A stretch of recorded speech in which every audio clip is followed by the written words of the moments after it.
Ladies and gentlemen, welcome to another episode of the SBI Podcast. Today's guest, he's produced for some of the biggest voices in the game, Bia, Big Sean, Lil Yachty, Doja Cat, Becky G, and even helped shape the soundtracks of HBO's Insecure and Ballers. Now he's leveling up from behind the boards to the forefront as an artist in his own right. We're talking about Lil Rich. Woo! That was hard. You might have, I'm not even going to like cap you down. You might have the first Lil Rich intro. Really? I swear. Because I'm like, I did shows before, but like, ain't nobody ever just bring me out. I did shows that was like, all right, nigga. Right. All right, bro, go ahead. You got 5 minutes. Like, it's shit like that. I could curse, right? Yeah, hell yeah. It's just shit like that. So that was love, bro. No, of course, bro. Of course. First off, thank you for being here, man. Like, we've been meaning to get up for a very long time, as you already know. Thanks. And yeah, bro, like I wanted to just hear the story, man. How did you get from point A to point B to where you are now, not only musically but mentally and growing up? And so, because you said you were born in New York, but you grew up a lot in Boston, right? Yeah, Boston area. It's a city called, my bad to cut you off. No. It's a city called Lowell. It's like, the area code is 978, and it's like probably like 30 minutes east. Okay. And I gotta say that I feel like I could relate to people that now that I'm out here in LA, like people from Compton they from Compton, bro. Right. I'm not from LA, I'm from Compton. Right. And I had to I understood that immediately, you know what I'm saying? Yeah. So now I gotta put on, like, it's whenever I'm in front of the mic camera, it's 978. I'm like, I'm making that a point. You know right. No, I feel it because it's like everyone thinks of one thing when they think of Boston. They're like, oh, well, and it's all love. Like, it's love to Boston. I got family in Boston. Like, I done collaborated with hella people out there. Right. But where you're from is where you're from. It's the same, bro. You know how many people say like, oh, I'm from Chicago. Oh, where you from? They're like, Olympia Fields. Right. Nigga, that's not Chicago. That's Olympia Fields. Right. Put on for your own place. Yeah, but yeah, no, it's a common thing. So, you grew up in New York. When did you end up moving to Lowell? Man, when I was like 4 years old, I would say. Okay. So, like, yeah. So I was like 4. And I would go back and forth like most of my life, even still being like back in the city. So right, yeah, but it was crazy, man. Really? What part of New York? Oh, Harlem. Oh, Harlem. Okay. I don't even. Okay, that's another Cameron type nigga. Yeah, all right. Hey, that's another thing. And my uncle, like, he gonna see this. He gonna like want to kill me because like he always be like, bro, don't tell people you from Harlem, bro. Right. Tell and be proud of that, which I am. Like, but also like I'm not gonna like fake claim and act like I grew up in the city the whole time. I feel that. Yeah, because niggas from Harlem, you feel like, oh, you was from Harlem. I get what you're saying. Yeah, and anybody that's lived in Harlem their whole life, they be like, oh, this nigga ain't from Harlem. Like, I ain't never seen him. Yeah, he wasn't outside of Harlem. Like, yeah, so, right. Like, I get that. You know what I'm saying? I understand it. That's funny. So, at what point what were you doing when you were growing up in Harlem or in Boston, like, or Lowell? What was like the vibes? Music hadn't come into your life yet, had it? Music always been in my life, bro. Okay. Like, I'm gonna be real. My first words was I said this in another me and my homie. Shout out Frank Have Mercy, that's my brother. We did something and I said this before, but my first words was new shit as a baby. New shit? New shit. So that comes from Clue, DJ Clue, to be like, new shit on the mixtape. Wow. Yeah, crazy. That's hard. So like off that alone, like, you know what I'm saying? My mom's like, see what you got him saying? So like from there it was on, you know what I'm saying? So were your parents into music? Were they like? Yeah, what? Crazy. Okay. Crazy. I still remember like, man, like they were saying I was like playing Usher, dancing to Usher as like a 3-year-old, like word for word My Way album. Like, so it's, you know what's funny is like, not to skip ahead, but yeah, music always been there, even when I didn't know, like it's always been the roadmap. You know what I'm saying? Because even when I was hooping, like the music was fueling a lot of that energy. So like, okay, I get it. Not to jump forward, but yeah, bro. Okay. But yeah, growing up there, it's like, man, Northeast is, you gotta like be from that to know it. I mean, anywhere that's cold, bro, like anywhere that's cold, bro, we got the same qualities, you know what I'm saying? 100%. I mean, could you be in the crib so much, bro? Like I always tell people, I'm like, there's no reason to be out of shape if you live in like LA. Like the sun's shining so much, but like when you are from like Chicago or New York or no, there's like 5 months out of the year. Like you just want to be in the crib, like cuddled up on the couch, like not doing shit because like, you know, it takes a whole lot of your, takes a lot of the vigor out of like you wanting to go do shit. Like even like depression, like it rains a lot in a place like Seattle, right? And they have like the highest depression rates. Why? Because the weather has a huge impact on how you feel. What? You know what I mean? So yeah, LA could be the Truman Show too, but we gonna talk about that. LA is the Truman Show in so many ways. It's if you're in the industry though. Yeah. I think that's the thing. It's this bubble. Everybody comes to do this one thing. For sure. You bro, know what I mean? Every time I go to one of them events, I always tell them like, bro, I'm inside of TikTok right now. Yeah. Like every time it feels that way. Like everybody's a special character. Yeah. Everybody. And it's changed because like not to say that in a bad way either. Like no, but it's like it's changed too. Like, okay, I've been here since 2009, right? And so because I think I'm a little older than you. For sure. Yeah, okay. And so I think I caught like the tail end of what like Hollywood celebrity really was. You know what I mean? Because it was like there were like phones and shit were out. Bro? Yeah, that's what I'm saying. Instagram hadn't really taken hold. Bro. See, that's what I'm saying. It was a different time. And then like also, you know, when I was signed to like JD and all that stuff when I was younger, like I had seen it then too in a whole different, but I wasn't grown. So when I came out here, it was different. Like I got to see some of how it moved before it ended because it was like you'd see Leonardo DiCaprio in the club because he's not competing with like a TikToker in the club. Like it's a whole different game now. It's like it's full of it's full of a lot of people, not all people, but who are just famous for being famous more so, opposed to before it was like, oh no, there's like that intangible person. Yeah. You know what I mean? Yeah, like it's so different. Do you think the generation like just this generation, like when time passed, you think that's how they're gonna be looking at the TikTokers? No. I didn't think so either. No. I think the difference is it's all so I'm like, we sound like old heads right now. Yo, I got unk. Yo, listen, man. Listen, but it's different. Like I've said, like it's so different. Even when we were talking about the marketing like aspect when you first came in, like if you're an artist, you have to be a social media aspect. Like, by the way, love the videos that you've been doing of you like doing performances of your songs and like all these LA staple places, clean as fuck, super 4K, looks great.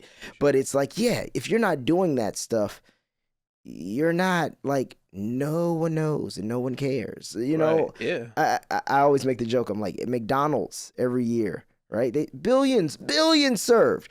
We all know McDonald's ain't stopped selling fucking hamburgers. Nah. We all know, but they still have this crazy marketing budget where they still are in the middle of every game. Oh man, maybe we should go to McDonald's. Whatever the fuck it is, they're still doing it. Do you think McDonald's needs to do it? Probably not, but they do it. You think Coca-Cola needs to do it? Probably not, but they do it. So if you think anyone knows you have a fucking song coming out, right, and you haven't done not one or two social media posts, and all you've posted is the fucking artwork, sir, you are grossly mistaken. It's not gonna work. Dog, I was having a conversation with my mans last night about how like, bro, like that shit is like it's out for all that. Like that typical shit is over with. It's over. Like honestly, like, and I looked at it like this, right, and like, let's word this correctly because I'm now like, bro, I'll be on the internet so much and I know niggas get clipped so crazy. Hey, you're like, I don't want to be one of those. I did a couple things with DDG and when I was in them clips, I'm like, all right, bitch. Right. So I gotta be careful with how I say things. Yeah. But bro, look at water, right? Yes. We drinking the same water in 50 different ways. Brita is water. Arrowhead, damn, is water. Dasani, Poland Spring bread. This shit is all water. It's just remixed and packaged. Mountain Valley, it's water. Remixed and packaged. And I'm like, bro, we gotta start looking at this music shit the same way. Like niggas don't want to go stream your shit. They don't. Right. Excuse me. Niggas don't want to stream your shit. No facts. So do something creative. I'm like, I told him, bro. I'm like, yo, I'd rather see you sell 1,000 units out of your food business than see you do 1 million streams. I think that's way cooler. Way cooler. Like, nigga, and not only that, you'll make way more money. It's not even comparable. It's not at all comparable. Like, see, I think that's shit, if we're going there, it's a cultural conversation too. Mm-hmm. Like, we don't understand all the ways, well, because we're not taught, right, from a very young age, a lot of times, all the ways that you can make a great living in all of these industries.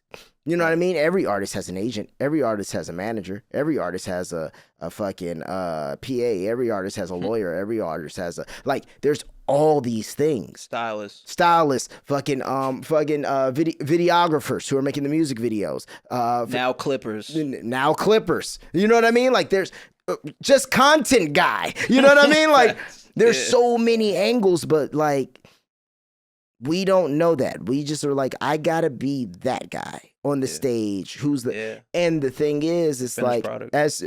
As two people who also do that for a living as that guy, it's still though just like, I know where mine comes from. I was bred to do that. But I also realized in doing that 30 years later, no, most people who started with me or who were doing this, they're still not doing it. You know why? Because I was bred to do that. Just like we need people to be bred to do other things. Like, it's crazy. Like, I've had so many friends who I'm like, yo, I would love to pass off. I'm doing X, Y, and Z. I would love to hire you to do the other shit that I can't do, or I know how to do. I just don't have the bandwidth. Right. But they want to do the thing you do. Oh my God. You know? Let's talk about it. Bro, like, I'm going to tell you right now, like, I'm very aware of my limitations, bro. And like, that's step one. Like, you got to know what you not good at. You got to know, like, bro, I'm 5'8", bro, my whole life. Right. Bro, I was like 4'11" going into high school. Imagine what that's like. And I play basketball. That's the only thing that saved me. Yeah, so now tell me this. I saw that on that reel, Who is a Lil Rich. Yeah. And it's like basketball was a major thing. And obviously, I'm 5'7" on a good day. So I'm like, wait a minute. How nice were you? Listen, man. Like, whoa. Listen, man. I'm not going to lie. Like, nigga was kind of nice. You know what I'm saying? I was all right. No. I'm going to be real. Come on, bro. I ain't shit compared to, like, shout out my brother Terrence, man. Okay. We grew up together. Yeah. He played for the... Like, I'm not on that level at all. You know what I'm saying? But for sure, I hooped with, like, a few dudes that were in the league. I'm trying to think. Shout out Michael Carter Williams. Okay, word. Yep. Nerlens Noel, Noah Vonleh. There's because I'm class of 2012. Okay. So, like, I'm from that era. So it was a few people I like played with and against. Pause. Woo. Crazy.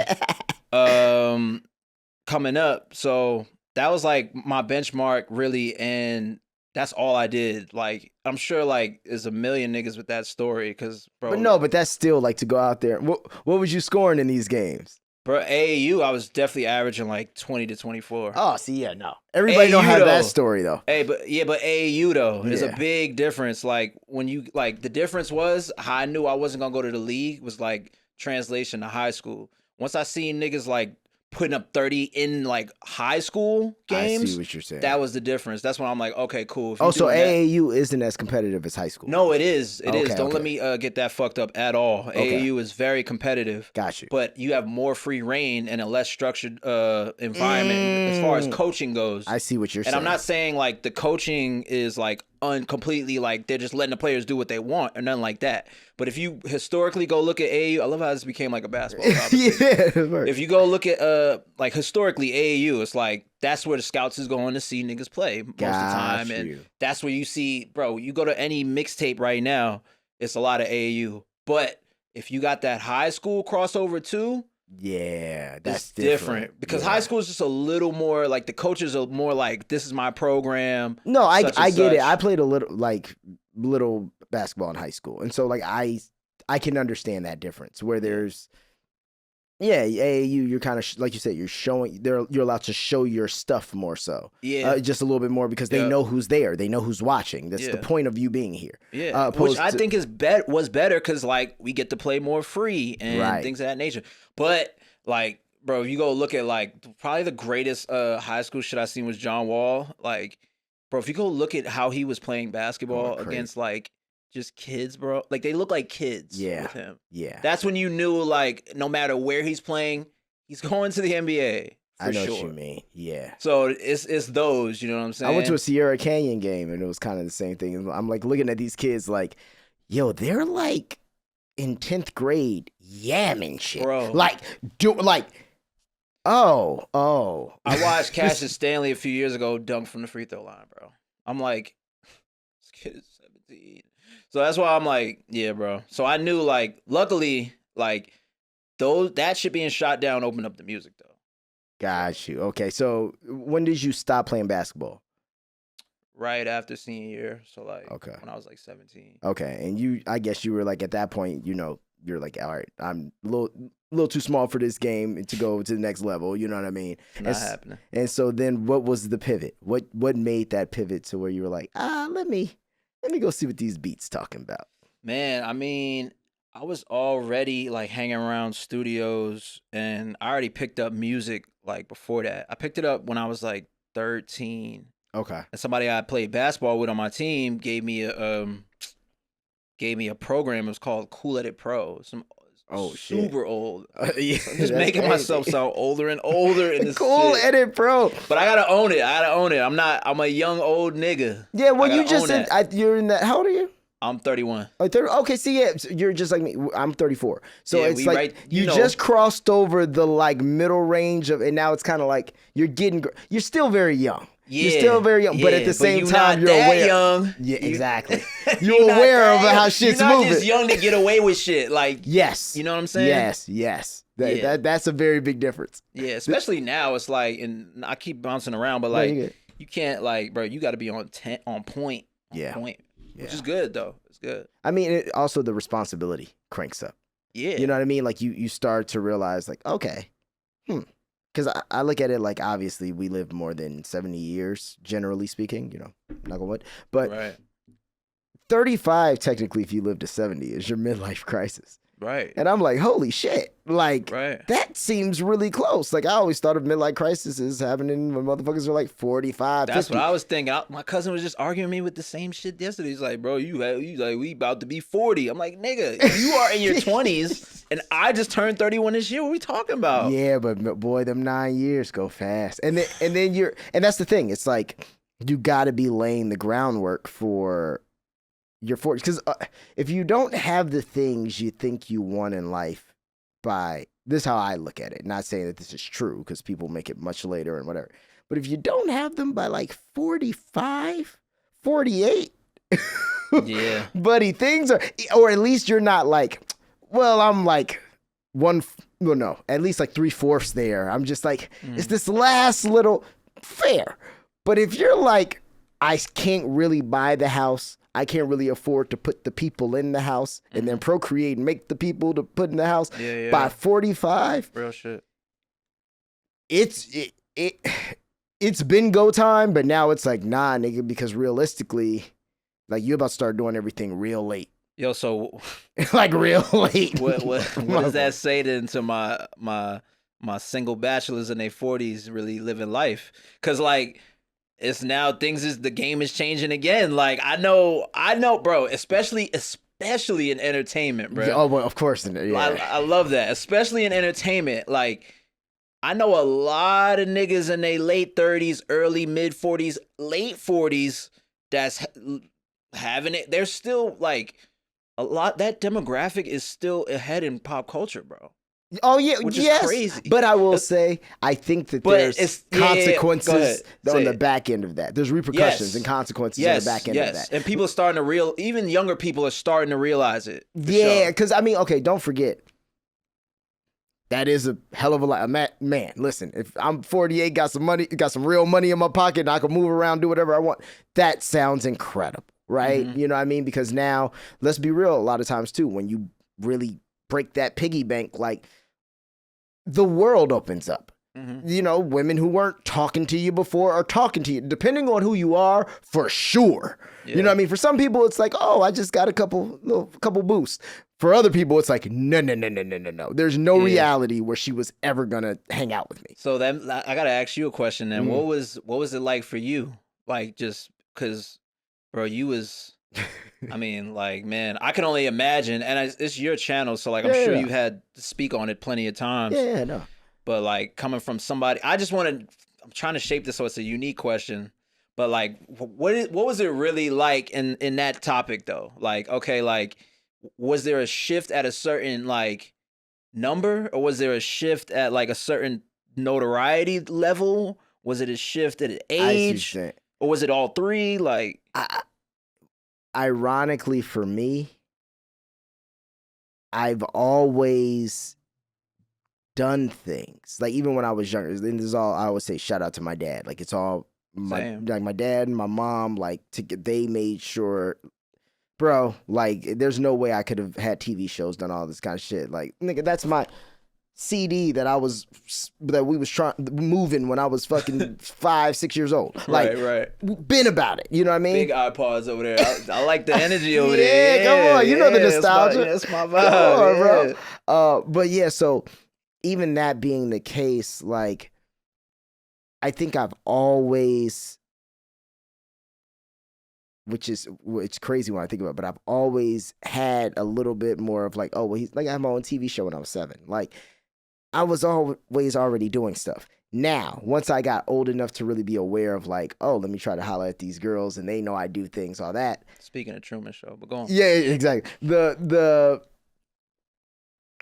middle school, elementary school, I was doing stuff. Middle school was probably my slowest time. I had just gotten off of doing the Lion King, the play or whatever. And then just crazy flex. Like, right. You just got Lion King, like, bro, most cultural shit anybody's ever seen. Nah, but go ahead, bro. I don't want you to lose your story. No, hustling. But once I got off of that was when this is gonna give. But then that's when I moved to Atlanta. And then that's why I was living with JD and Janet and doing that whole thing. So that was like a whole different, like, yeah, I've been doing the Jay Leno shows, all that, but I was a kid and I didn't really see all those other parts because I'm with my parents. And so now I'm moving to Atlanta and now I'm seeing like, oh, now I'm around like real stars. Like, I'm hanging out with Bow Wow every day. Especially in that era. In that era, exactly. In the era that I was there, no, these are larger than life star. Like, at this time, Bow Wow was really still selling out the Garden, all that kind of stuff. Even still, bro, you said Janet. Like, what are we talking about? No, but that was a whole different level. Like, that was when I met her. That's when I realized, because I met her midway into living with Jermaine. And once I met her, I realized I was like, oh, there's a whole nother tier of what this shit is. This is, the jets are bigger, and we're bringing the Rottweilers on the jet when we with Janet. We niggas are moving a little different. It's like, you know, the movie is the PJ got the bedroom in the back. When we were jet, it's like, oh, okay. And then I've been fortunate. I've also seen, like, now in life, I've also seen like that next level of like royalty money, and then you go, oh, this is some whole other shit. So there's levels to shit. But I knew in that era, that was the first time I was like seeing how women moved around real celebrities. You know what I mean? And that was like an eye opener, because it's like, oh, well, you've always done well, right? People know you do stuff. But also in this era, don't forget, there's no Instagram. So people don't really realize, even when I'm down there, the extent of what I've already done. There's no highlight reel. Yeah. What am I going to do? Bring around like, oh, you know, I did this back in, like, no, it's just niggas don't really know. So you're just the kid who's running around. It's like, why is he so aggy? Yeah. No, because nigga, I've been doing shit my entire life, but now I'm here and I'm kind of like humbled. Yeah. Because it's like, that's real. Yeah, I'm standing next to fucking Ludacris, Nelly, and Usher. Fuck am I gonna say? Right. You know? Right. But I do think seeing all those levels has shown me, like, yeah, there's some people who have never been cool. They get some money. They get some acclaim at something. They get, I'm not going to say they get cool, but people treat them as such. You know what I mean? You see the people who always are consistent, whether it's ups and downs. Like, I think for me, I got, because of the longevity of what I've done, I've had peaks and valleys. Mm-hmm. So I've seen what the peaks feel like. And you know what I mean? And I've seen what the valleys feel like. I mean, but that's like, bro, like endurance is really that proves it. I seen Swiss Beats say something like, yo, you gotta somebody who's fell off numerous times, they the ones. Yeah. Cause you know, you had to learn that and you had to get up again. You had to learn again. Like and reinvent So if you yourself. could really outlast, that's what I'm starting to realize. Yes. Like as of late since I've hit my 30s and now that I'm like a young vet in music and whatever you call the industry, you know what I'm saying? Right. Like that's really the name of the game. And like people used to try to encourage me to like always like hang on to like youth, but in like in not a real way though, like almost like make it seem like you younger than what you are. And it's like, for what, bro? Like, right. I can't do that. You know what I mean? And it don't make no sense. I think for some people it makes sense because they have nothing. There's not a whole lot going on upstairs. So I think it's like, oh, just let people think you're fun and you're whatever. You know what I mean? Like you, as I get older, I've realized like, oh man, just by default, because I've done so many random things, like there's game. Now, if I could try to hide that I have this game and I know these things, but it really wouldn't make me better. It would make me try to fit into a group of people I don't really fit in with. Yeah. You know what I mean? Yeah, for sure. And the ones who are generally the ones who are going to excel in that group, they want to hear the game. Right. They're hungry for knowledge. Like they really want to figure out how this thing works. So they'll kind of listen to everybody. Now they might not give you all the respect that a nigga might have given you in the 70s. Yeah. But they're hungry to figure out. They're like, man, this nigga old. But how did it work? Yeah, right. You know what I mean? Yeah. And I mean, even right now, like technically I'm the interviewee, right? But I like to listen because I'm always in the business of getting game. And like, I never want to be the smartest and the wealthiest person in the room ever. For any reason. I always say that, bro. I'd be like, man, I'd be going into a lot of rooms and I'd be the smartest nigga there. And I'd be like, this is the wrong fucking place to be. And you know it immediately. It's like, it doesn't take a second to realize. Nigga, all it takes is a couple sentences. I'd be like, the fuck this nigga just... I'm out of here, bro. All right, y'all. It's been a pleasure. Thank you. Love is love. It's love. It's love. That's funny. I'm like, yeah, man, that's kind of what I always been on. But I don't even remember where we was at the first initial question. Well, no, it was just me getting into like, so how did you... upbringing and shit like that. But it was getting into music. Getting into music, yeah. So... You had to cut edit. What was it? Cut edit, bro? Yo! What is your Facebook? Do you have a Facebook? Literally, that era. Nah, but real ones are gonna notice. Like, they're gonna see this, and real ones are gonna know. And like, bro, like, I'm so happy I picked all that shit up so early, bro. Mm-hmm. Like, I was engineering, rapping, producing. I was ass at all three. Like, just bad at all three. But I was even doing graphic design in that time. Like, I was doing all these things bad and gradually just kept doing them. Right. Not knowing, like, damn, like, not feeling like, damn, this is ass. I can't do this. Like, nah, like, I'm having fun. And, like, over time, it's like, oh, nah. Once you just look up and realize, like, okay, like, it's like the Steph Curry flick of the wrist action. And, you know, whenever now, like, my worst enemy is myself. If I don't work, I'm losing. But all I got to do is open up the laptop or bring out the keyboard or turn a mic on. And, bro, it's like, it's crazy. So from like 13 to 18, bro, I'm just doing a bunch of recording in my crib on some old ass netbook. Shit barely had a gigabyte of memory in it.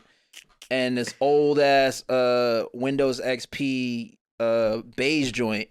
Oh boy. I wish you could clip the picture of these old brown speakers that sit in everybody's home. Oh, I know what you. The tall video, ones, please. Like the small ones that got the little dial. I know what you're talking about. That go with every family computer. Yes. I made like 200 beats on them speakers, bro. At least. That's amazing. At least. With Lex Luger drum kit. That's my bro now. Shout out Lex Luger. You know what we on. Southside, Jay Dilla, all these old ass drum kits that I have now that I use, and it's crazy because everything comes back around now. So now that's the same shit that people want because the generation before us missed it. And that's where it's like, okay, now I got young nigga on one shoulder and older nigga on the other. Right. When they lock in. When they meet up and they. yeah, we need the jail pose joint. Like, facts. That's, bro. So now, still, I'm like, bro, I can't stay on task with shit. This goes to show the ADHD I have, but I feel like every creative have it, like, so. Yeah, because you be thinking about all the, you start thinking about one thing and then your brain just kind of goes, it's linear, and then you just break off. It's like, oh shit, it's nice over there. Let's tap in over there. That's nice. That's great for, that can be great and detrimental for sound selection. Yeah. Oh, yeah, for sure. That took me a minute too, because like, if I played you like 5 songs from different eras of my life, you'd be like, okay, you hear it, you know what I'm saying? Right. But then as I got older and I sat more in my pocket and really tapped into my influences and got more like really like repetition, but knowledge and repetition. Right. So everything I make now is intentional versus before it was just like, what the fuck is this do? And it's like, oh, like, right. And that's a wormhole. That's definitely a wormhole. A lot of times people get, like, I know so many people who just love sampling. They love sampling so much they don't make beats no more. They just sample, and it's like, yeah, but this has to go somewhere. Like nigga, this like that's why I love doing because I saw you do like sync music as well, and like, you know, stuff like that's why I love doing sync music because now it's like, oh, I know where this is going. I know where this will be used. I know what you're looking for. Yeah, there's a skill in that too. Fair, big time, because it's a whole different. Bro, imagine trying to, not to cut you off, imagine trying to be creative and or imagine you driving a Ferrari and they're like, bro, no, stay in this one lane here. And the goal, the story is to go 40 miles per hour. Then you roll down the window and say what up and drive off. Yeah, that's what it is, dude. But you got to know how to do that. Yeah. And want to sit down and do that too. So no, facts. And you have to know, like I was going to say, like even the way like you format your music. Like the tracks have to build and they have to break down and they have to do all these things that like a pop hit doesn't need to do. You know what I mean? It just needs the thing, you know? So it's very, but they're both very different skills because that pop hit has to hit on the nose. Bro. And it has whatever genre that is, that's popular. It has to be like, it either has to be something no one's ever heard before that everyone likes, which is, you know, that's a good luck. Genie in a bottle. Fact. Or it has to be perfectly on the nose of like, no, you nailed this. Like one of the records, more recent records that I hear and I think, boy, someone like I could just imagine being an A&R hearing this and being like, fuck it, we fucking got one. Big X the Plug, The Largest. Oh yeah, what? That shit it's just like, no, this sounds like commercial. This sounds like hit. This sounds like it's just a home fucking run. And it's just like you don't always get those. You know what I mean? Yeah, like those are, bro, hits are harder. I can argue they're harder now. Oh, a lot of people older than me would be like, fuck out of here. I'm telling you, bro. No, it's harder now. It's a lot harder. That's why the labels are scrambling. We could talk about that shit too. Yeah. But yeah, bro, it's like it's the oversaturation. It's like the wanting to make, they wanted to gamble. They wanted to fucking put $1 in and win $1 billion. So they were like, let's just sign all the little TikTok guys and let's do all we're just looking for the next Old Town Road. And we're just looking for, and it's like, right, but that doesn't, you're having way too many tax write-offs on your books now because you're spending money that's remedial for what y'all got, but it's not panning out to anything really past the record that you got going, and that's not sustainable, you know? Like, that's not sustainable business for anybody. It's not sustainable for them and for the artist. Oh, for the art, but see, that's really not for the artist. For the artist, there was no chance ever. They knew that from the beginning, but you know what I mean? Facts. They're over here like, well, I mean, you know what I mean? Like, we'll give you 300,000. We're gonna make that the first day we actually like do our thing. Yes, it's already there. He just hasn't collected it yet. Facts. It's that simple. He just hasn't collected it yet. That's all it is. Yeah. They literally say, yo, that record you got and all that bread, bring it over here. We got you. We're just going to give you what you're going to make in a year, essentially, because we're gonna make at least double that before we gotta go way in the red, and then we're just gonna turn into a distro company like everybody else. Right. Facts. So it's just like, bro, like, and like, man, like, I just can't ignore what's happening. You know what I'm saying? Nah. And it's been this way. I mean, bro, it's hard to ignore. They've always had these games. I always say this, like, music is tougher too, because as a person who's like, I've made a lot more of my income in fucking acting, we got unions and shit. Don't get me started, man, bro. And it's kind of crazy. About to fall out over here. I see it. Like, even when I was signing stuff and I was looking at all that, it's like, oh, well, yeah, you get like a lump sum of money, but then it's all basically like good luck. Because if you don't really track down your money or audit the labels and do all that, you'll get screwed. Bro, you know what's crazy? So, fun fact, nobody knows this.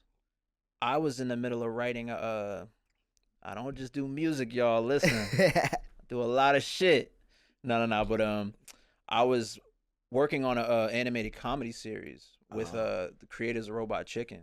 Oh shit! Not Seth, but a couple other people. They EP'd it, and I'm thinking like, bro, this is the most excited I've ever been for maybe anything. Cause like you couldn't write that on my bingo card. Like, you know what I'm saying? I grew up watching Robot Chicken. So I'm looking at them like, yo, this is crazy. But they're looking at me like, yo, because I'm pulling in NBA all-stars and big rappers for voice VO and character. And like, that's just my friends. You know what I mean? Right. So it was working. There go to strike. Then the shit just... And that's the catch with that. If you want your dental and your health insurance, you gotta strike every once in a while. No, but I understood it. I respect it. Like, not even being in that industry, I'm like, first thing I thought was like, damn, I wish we could do some shit like that. Oh yeah, I mean, but that's the thing. They never want that. Like that would be a. Oh no. Because I mean, I think the problem though with the SAG strikes sometimes is, I think our industry has to be a little bit more realistic of where things are going. And I think sometimes we try to argue as a collective the wrong things. You know what I mean? That comes with, that could come with any organization, right? No, 100%. And that's the thing. It's like, all unions are going through it. It's even like, fuck it, if you're a longshoreman, bro, like same shit. It's like AI's coming for all these jobs. Everything. So everything from you. I'll take everything. I'll take everything. Yo, I'm not gonna lie, we might have a record. Nice. And who's gonna make it? Suno. Nah, yo, listen. No shade to Suno. Rance is my man's. Oh yeah. Shout out to Rance. I'm not gonna talk about that Timbaland shit.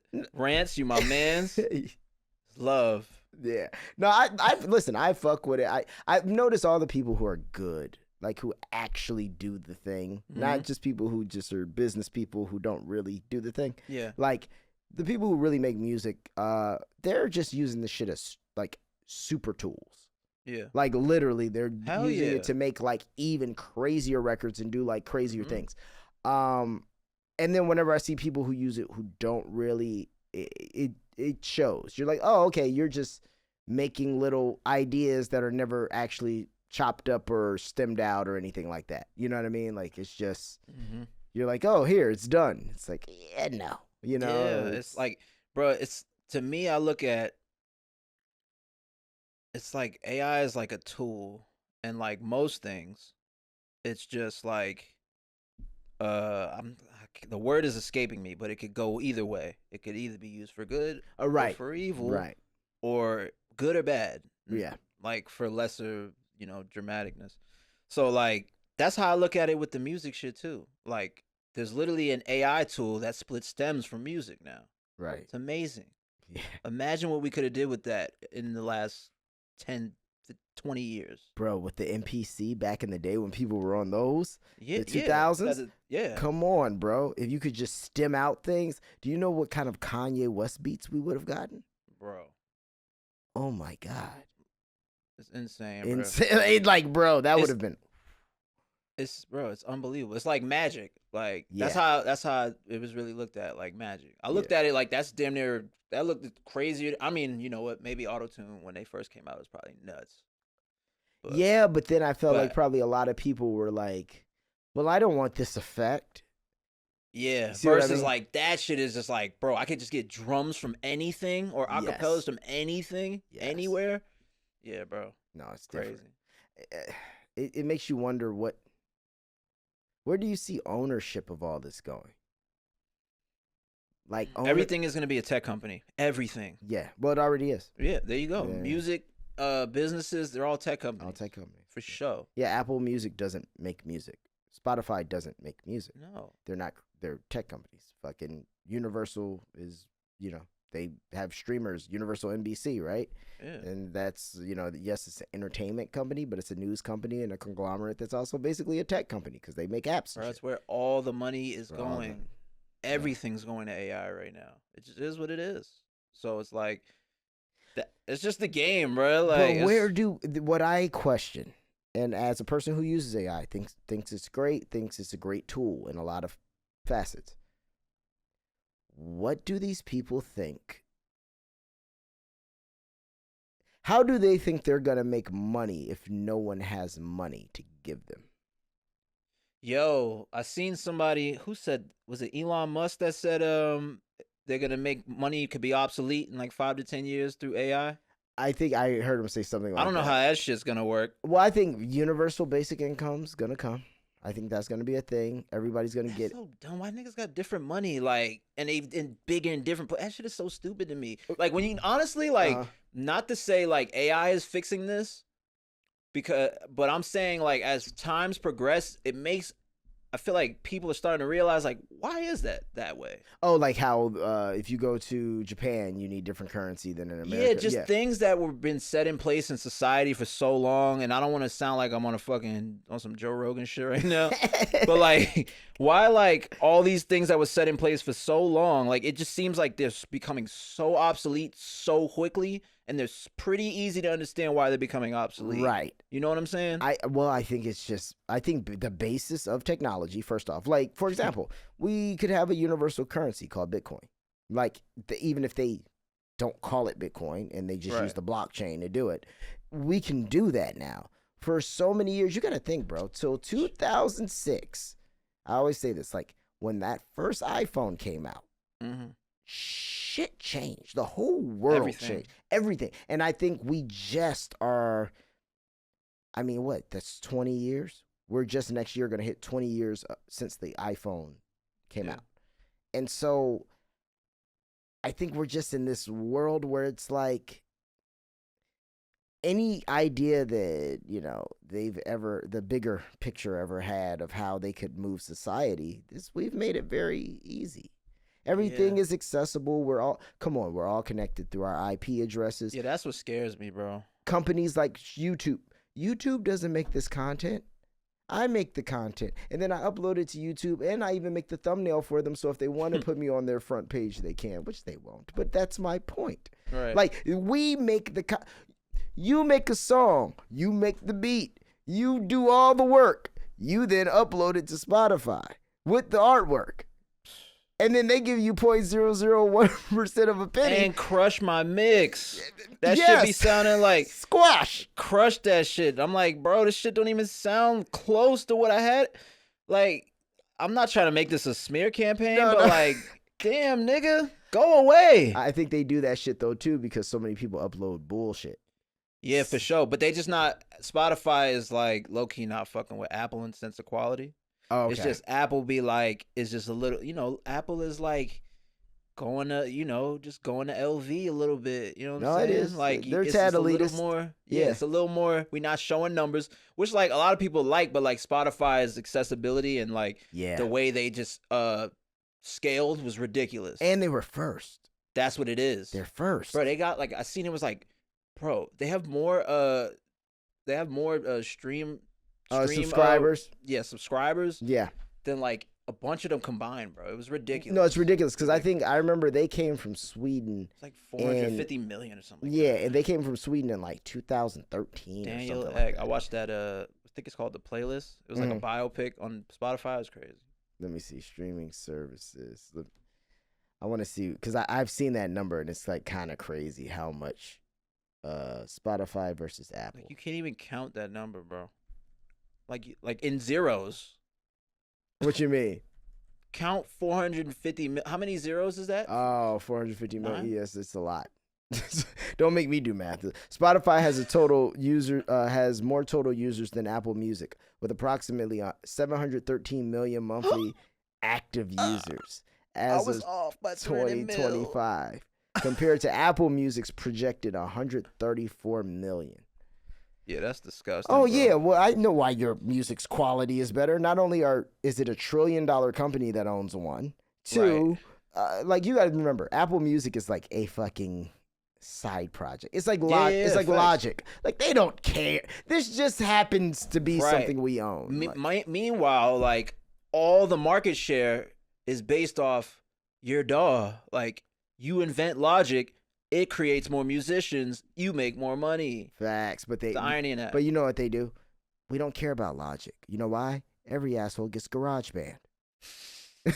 Facts. Damn. We got GarageBand. If you want to take it any further, we have Logic. If you want to step your shit up a little bit, my boy. Just like every asshole gets iMovie. If you want to take it a little further, you can come on over to Final Cut. And then the fringe things are like what is it? Fucking Cubase is crazy. No one really. I don't see people using Cubase. Like it seems like that one's dying out. Listen, bro. If I don't even want to hear the word Cubase. It sounds so. I get it. I do. But I'm like, all right. So Nuendo is supposed to be the good one for like scoring.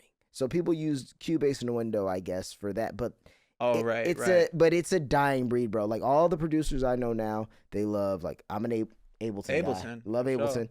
Sure. Better say FL. Of course. Like I don't even do FL. Some people we still gotta put respect on FL's name. Oh yeah, because people love just be like Fruity Loops. You use it's like nah. Meanwhile, it's like produced like probably 7 diamond records at this point. But go on. Plus huge dance records. Like multiple like Martin Garrix uses fucking Fruity Loops. So like it's like from Martin Garrix all the way to fucking Southside all the way to fucking like it's stamped. I don't even do trap drums in Ableton. I do them in FL and then I put them in that Ableton. Limiter, bro. That shit's different. My little demon, bitch, a classic demon. When I heard that, I heard exactly like, oh, this beat it has to be out of FL, or they have to be using a limiter that's mimicking FL. Like because it's just got that, bro. That it knocks different. It knocks, bro. And it's a good clip. Like if you know what you know, like it's a good clip. It's not a squash clip. Yeah. It's it's not that. But yeah. So like, those are the ones. Like and then I learned how to same idea as you like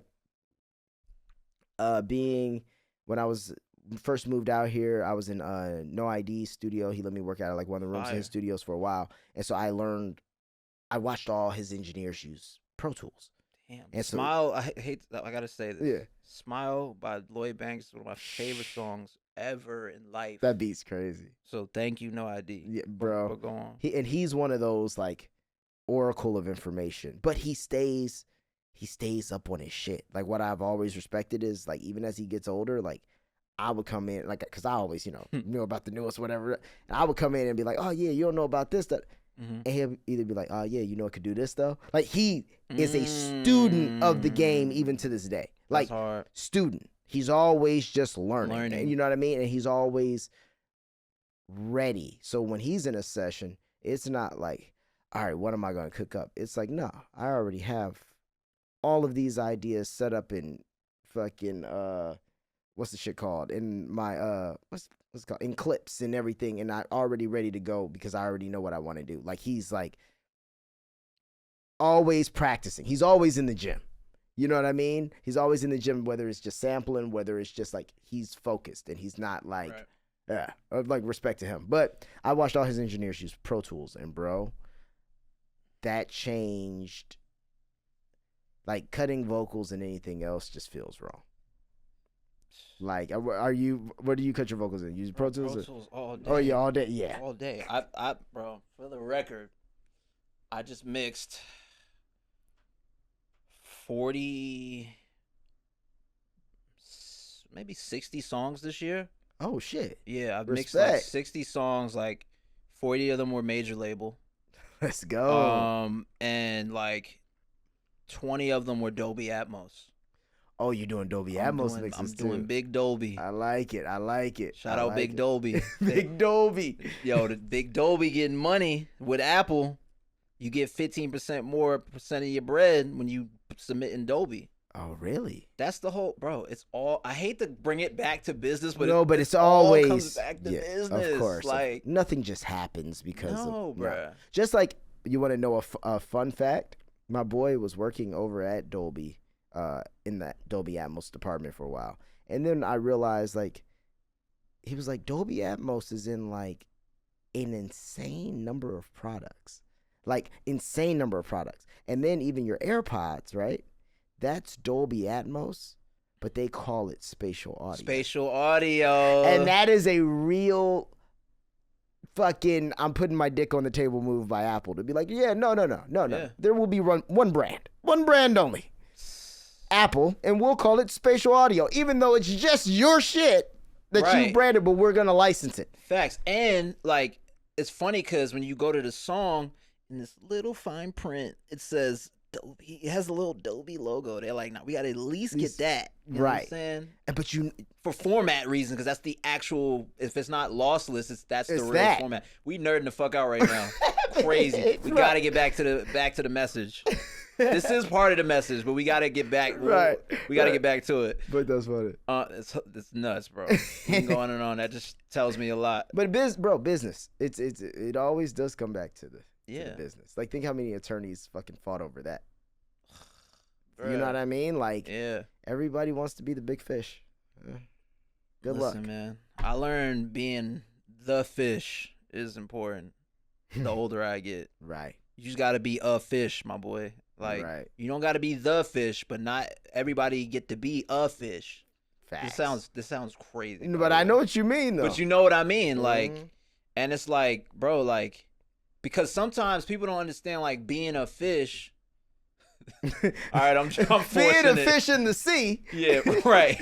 Being a fish could get you big fish motion. Oh, big time. Because you're in the right ecosystem. You're in the right ecosystem. You're in the fucking ocean. As long as you're in the ocean, there's a chance something could happen. Yeah. And that's the whole key. But a lot of people don't. If you're never in the right rooms, if you're never in the right places, and sometimes being in one room or being prepared in one room gets you into a whole lot of other rooms. Yeah. But bro, I had to eat I had to eat shit and like coming up. Like as far as like just could you imagine that on a clip? I had to eat shit. Yo, I'll be crying. Hey, I'm the nigga. When they start cooking me on the internet, I'm gonna be crying. Only because I'm be on the internet crying, watching niggas get cooked. So I'm like, yeah, I know they're gonna cook me, and it's cool because I'm a good sport. That's one thing I did like about being from the East is like, we could joke around, you know what I'm saying? Right. And it's all cool. You like, there's probably nothing you could say to me that's gonna make me like mad. Tough if I don't skin. know you, you know what I'm saying? Facts. Tough skin. Yeah. But as I was saying, bro, it's like, and to tie it back to really about the music shit is like, yo, I had to learn, especially with the artist shit. Once I started doing the artist shit, it really made me learn like, all right, cool. Like, what's gonna work for me is what's gonna work for me and nothing else. Yeah. Cause I spent so much time chasing the format, but I watched the format change so many times. Could you imagine being a nigga like, all right, you just start to get it. SoundCloud era, bet. This is how we rocking. Boom. Or blog era, end of blog era. This is how we rocking. And I had motion in that time, and then the format changed again, streaming. Mm-hmm. All right, fuck it. Let's try to figure out the streaming shit. Boom, the format changed again. Let's figure out this TikTok shit. Boom, change again. Let's figure out this AI shit and figure out now we're ultimately back to independency because labels ain't spending no fucking bread. Right. And I get it because they're not making it. They're not making it. Yeah. And they're always making it. Yeah, but they're not making it off of the things that they've been they're changing their business model, so that's why we need to do the same shit. Yes. You know what I'm saying? We have to. Yeah. They're just buying catalogs and assets and shit now. That's all they're doing, bro. That's all they're doing. They're doing 90-10. That's it. Like, bro, we just want to be a part of this shit. And, like, I get it because, nigga, we doing all the heavy lifting. Right. And the sweat equity. Yeah. So it's like, at this point, if you're not, like, I think Russ has said it a million times at this point, but it's like, shout out Russ and Milan, but, bro, at this point, if you don't get it, you're a dickhead. Because there's too much knowledge. There's too many niggas yelling, yo. Facts. Don't go over there. Yeah, facts. So, but you know, it's the bank. You know what I mean? Everybody wants. It's one thing to say, man, I'm going to do it on my own. And then a motherfucker pull up and be like, hey, it looks like you need some help. Right. Here's $500,000. So let me know by tomorrow. That is especially to a nigga who ain't never seen more than, what, 3,000 at once. Yeah, facts. Boy. Yeah. But it's hard to stay down. It's super hard to stay down, but that shit ain't even happening no more for real, unless you already making that. Oh yeah, you're already making it. You just don't know how the business works that you are making it. Yeah, it ties back to what we was talking about earlier. Yeah. Same shit. Yeah, that shit's like, tied up somewhere and you don't know how to get to it. Bro, I'm still looking for my money. And I have random checks show up in my account because I had to hire someone to go find it. Right. Because that's another big income revenue from the business. The music industry. That's one thing. Like I was saying about acting, they send their checks because there's a union. If you go, hey, I never got a check for this, there's like a superior to call. You know what I mean? Oh, hell Whereas no. in music, oh no, you already know. You'll call the label. They'll duck and dodge you for a while. You gotta face a boss, like a video game boss, to get paid is crazy. It's crazy, bro. Every time, too. And then you got to keep hitting the people up. Well, that's not my department. And keep hitting up people. Right. Bro, just for a couple checks, I've gotten just each which way. I got my money in the end, but I was like, oh no, if I didn't do all of this, you just wouldn't have paid me. And that's just that. Bro, it's insane. It's crazy. It's bro. I'm not gonna say I'm jaded. Not to that extent. But it's like I got some wear and tear on me now from the industry. And you know, I mean, come on, bro. Like shit. You've seen shit that I didn't see up close, so I can only imagine. But dog, it's like it also makes me like very excited though too. Right. Cause now it's like I could go in the game knowing what I know, having what I have with the plans that I got and the structure I got. Oh, and I got AI to help me figure out some of this business shit. Right. Now it's like, all right, cool. I'm playing a different game now versus like, okay, you know, when I was just, and this ain't even got to be for me. It could be for anybody doing what they doing. It's like when you really figure out the plan, bro, like it's really on you to execute at that point. Facts. And you can hold yourself accountable. Because when you're green, you just don't know. Yeah, you're just trying to see like, what am I supposed to be doing? What's this about? What's it? Plus, you're like you said, you're learning the skills. You're learning you're learning like Photoshop, and you learn all this random shit. You don't know how it's gonna apply, but then you know like when you make your first, whether it's a beat tape or your first project, well, you can make your own artwork, or you can do blah blah.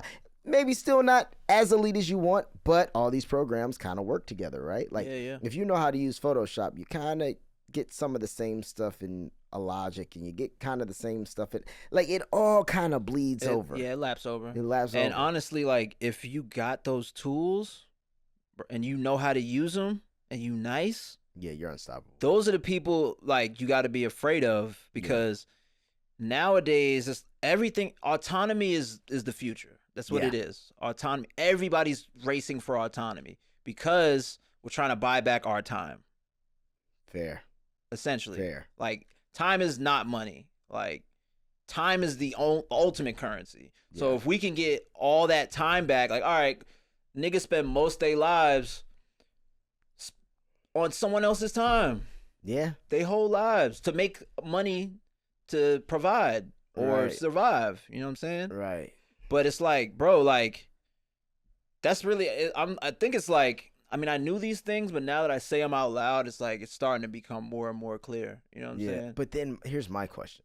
What about the people who just don't do shit and they don't want to do shit. And I feel like there's more of those people. Like I feel facts. You give a good. But this ain't for y'all niggas. Imagine. Yeah, exactly. But this ain't for you lazy motherfuckers. Unless you want to like and subscribe. Yep. Yeah, but it's kind of crazy. It's like, yeah, what do? That's what I wonder. Just because you're right.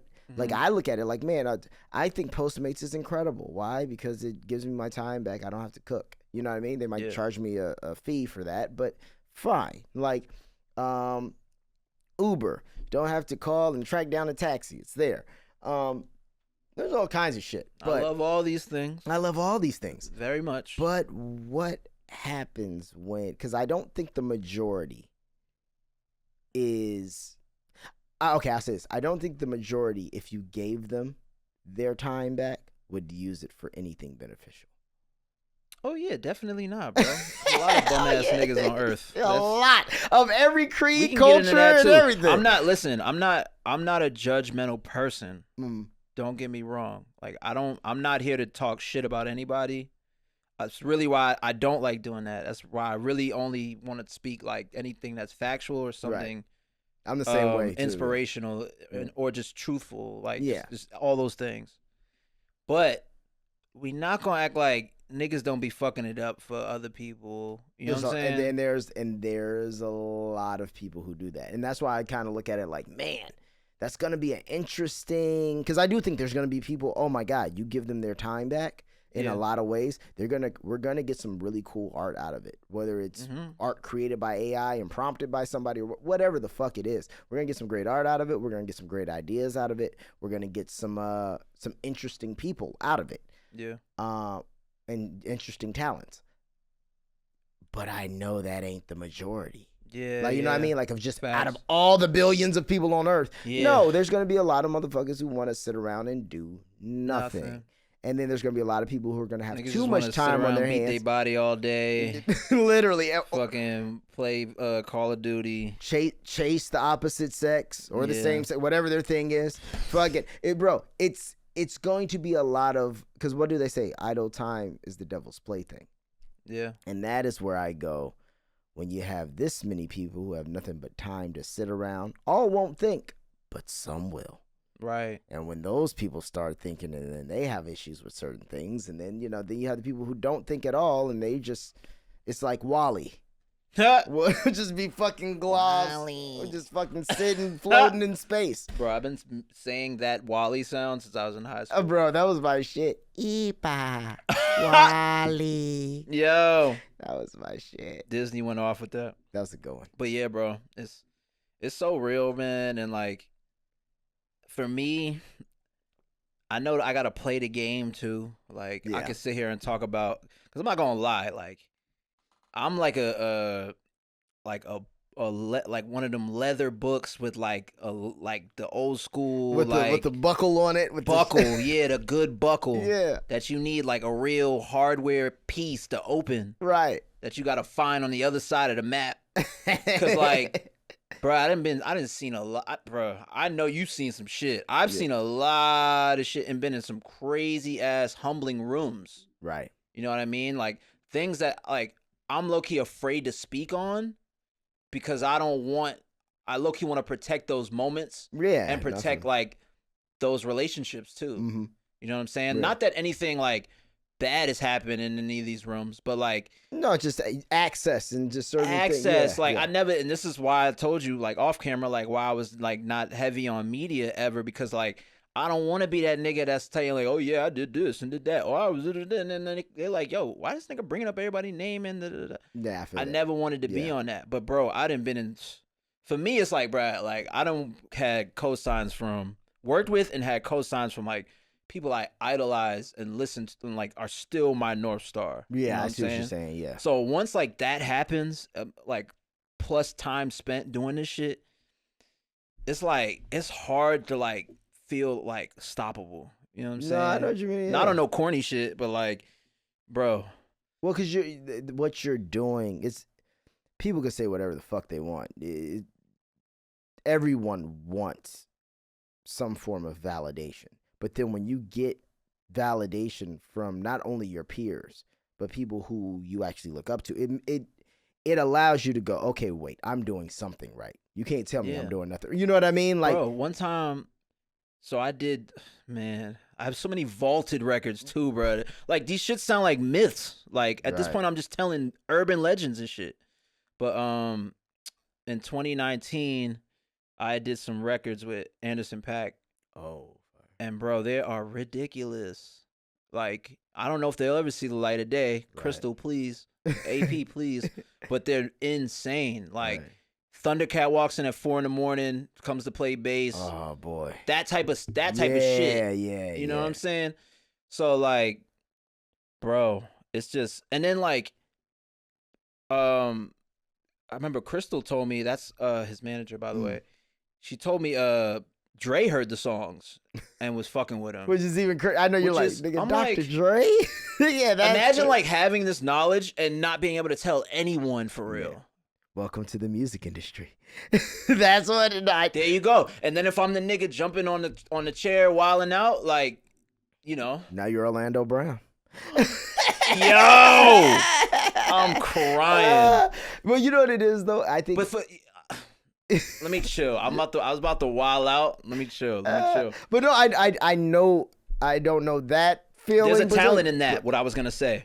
Oh, what he does and what all of them do. 1,000,000,000%. Like what Charleston White and those niggas do. There's a major talent. Is in that. Bro. Like, and I a could level of not giving a fuck.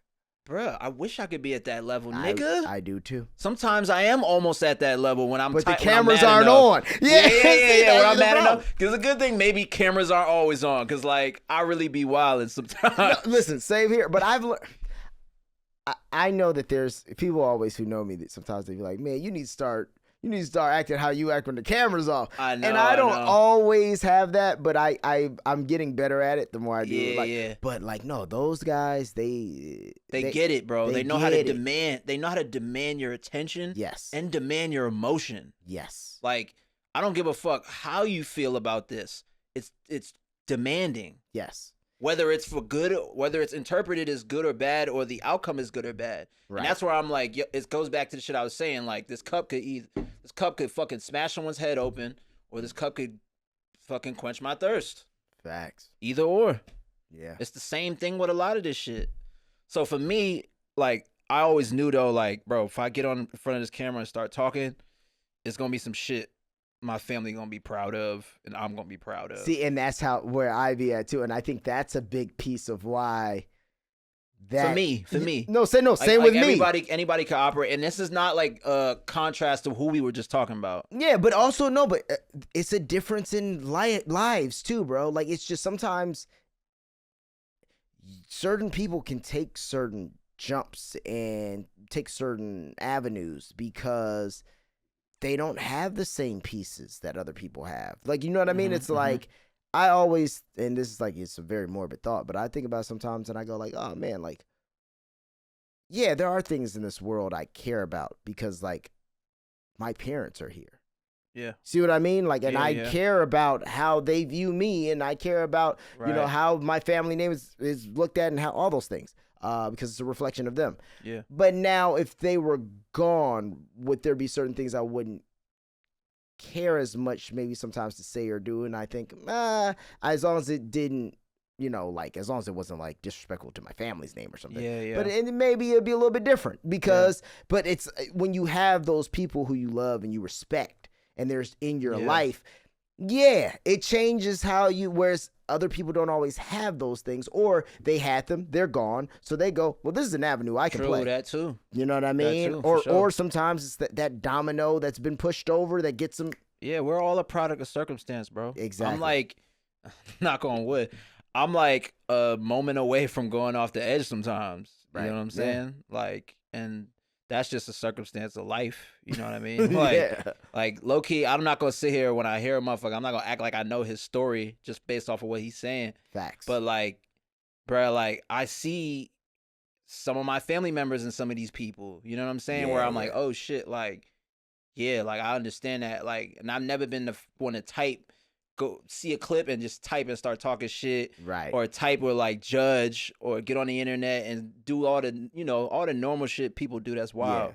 Cause like, bro, like you just got to be considerate like, and understand things. Before you even say some shit, I'm like, all right, like, if I don't, because I don't want to look back and look like an ass and be like, fuck, like, I didn't do the knowledge, or I didn't really know, and I just said something, and now it's in digital footprint for life. You know, it's whack a lot of times, too. People don't, there's a middle ground, man. And nobody, I always say this, man. It's like, somewhere in the last 15 years, being a centrist at anything kind of got, like, done away with. Like, everyone's on a side. If you pay attention, like, everyone's on a side. Like, there's never any, like, divisive as fuck. Super divisive. Like, there's never any, sometimes, like, I look at things, and sometimes I'll look at things on the internet and I'll just read the comments. And based on the page you're on, the comments are either one way or they're the other way. For sure. And then that's when I sit there and I go, well, what I would want to comment on either of these would just piss either side off, because I'm kind of over here there's some good here and some bad here, right? And everybody's like, no, fuck this. Or they're like, no, this is the greatest thing ever. What's wrong with you? It's like, whoa. Yeah. But, like, isn't there good and bad and everything? For sure. You know what I mean? Like, isn't there, whatever happened to, like, there is nobody, think of it this way, brother, not even our parents. There's no one in the world we agree with 100%. No one. Zero. 100% every idea they've ever had you agree with. I wouldn't even say yes to that, just in case. Yeah. We don't even feel that way about our own parents. And I know I agree with a lot of shit they believe. Yeah, facts. Right? So if that's the case, what the fuck am I supposed to believe wholeheartedly in, like, one political party, or I'm supposed to believe wholeheartedly in one government, or I'm supposed to believe wholeheartedly, like, nigga, if you are black, they're not with us. It's that simple. It's that simple. It's not. This is what I say. My God, the system, the whole shit, the whole thing, wasn't made for us. So regardless, regardless of what team you're on, you're being roped in as either an afterthought or you are a segment that they are targeting. Yeah. But it's nothing more than that ever. Like, because even as a, regardless, take it out. If you're black, then it definitely wasn't made for you. But if you take out even race and you just put in just like your average American, the government don't give a fuck about you. Like, but you should know, like, self-preservation, right? Like, we should know these things. We're all adults here, right? Yeah. Like, you should know, like, oh, okay, no, this is a great infrastructure for everybody to be able to do what they need to do, and us not to, clash into each other too much, and, have some kind of system. Fair. Right. But to sit here and think any other entity is going to be your savior from you not having your own shit together. Brother. There was never ever a plan for, like, ever, bro. We was not a part of it. I mean, if niggas don't understand that now, boy, I'm trying to tell you. But it's like, bro, we can go on and on about that shit. We need a whole nother pod for that, boy. It's all very, but it's all ropes into the same thing, bro. It all ropes into, like, I'm glad it's all more prevalent and clear as day now. Yes. 'Cause I feel like when we was coming up, it was, but the message was dimmer and people's perspectives on it weren't as clear because of the lack of, obviously, technology and social media. But I feel like this generation too, like, we're on the cusp of it. It's like our generation with the young generation right under us, Z and Alpha, really Z. Like, bro, like, they don't give a fuck. They're like, nigga, take Aunt Jemima off the syrup. Right. But see, here's what drives me crazy. The fuck did they call it, Pearl Millen? Yeah, was Aunt Jemima really a problem? like, hold on. You know how much crazy shit has happened in the history books of our lives. But bro, here's what happens, and we're gonna talk about this. Whatever the conversation is via social media is what people want to bring up, like what people want to get behind. People don't want to. People want to. Here's the thing. I'm gonna just say it. Like, if it's going viral, for sure, people got to be like, you know what? Yeah, for sure. And I'm not saying everybody. Like, there are actual people that give a real fuck about the betterness of our race. Oh yeah, I mean, the betterness of black people and things like that. Yeah. But it's like there's definitely people that piggyback on who shit. Who are performative about it. For sure. Trillion percent. Niggas argue about who's blacker all the time, bro. Which is all the time. And which is a crazy argument too. Crazy. But it's like, bro, yeah, people are performative about this stuff, and it's like, but once again, this is how I look at it.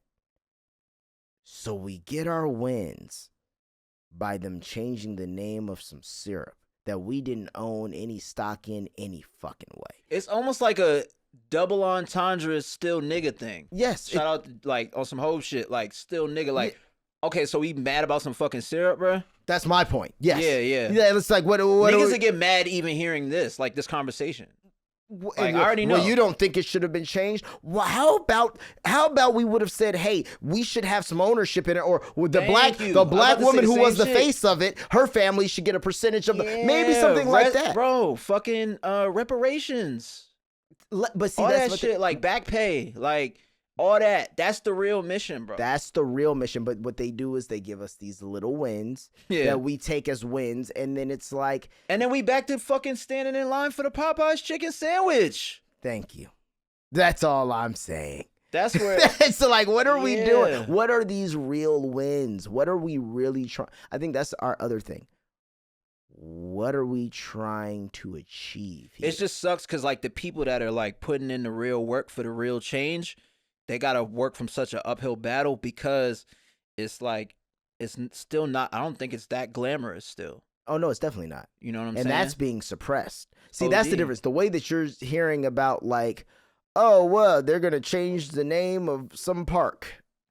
The same way you're hearing about that, the person who's doing like the real work of like trying to get, like, other than Kim Kardashian, trying to get incarcerated people out of prison. Like, there's some guy who's probably been doing that shit for the last forever 40 years of his fucking life. Yeah. And no one cares. No one knows about him, whatever.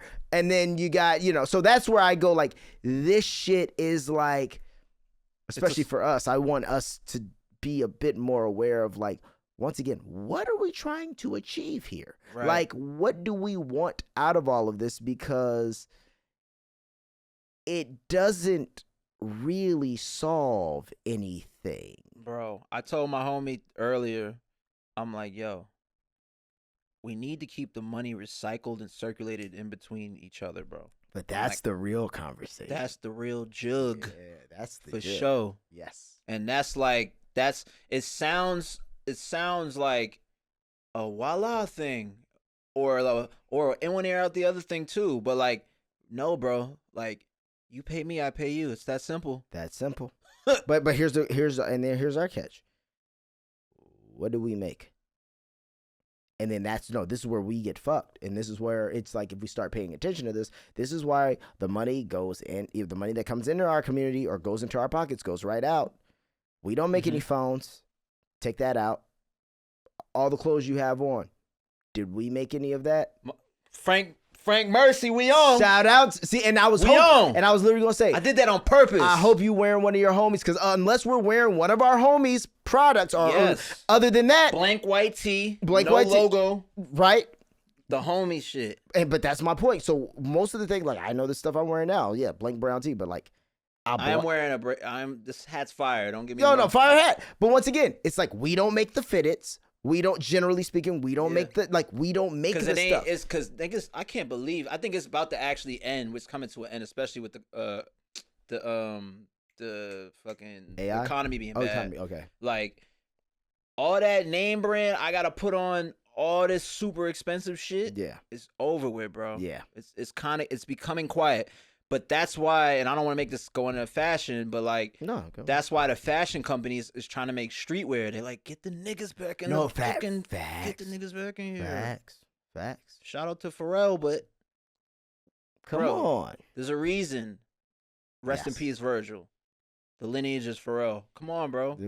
Someone finally said, oh shit, black people do influence everything. Oh yeah, well, not only that, they're...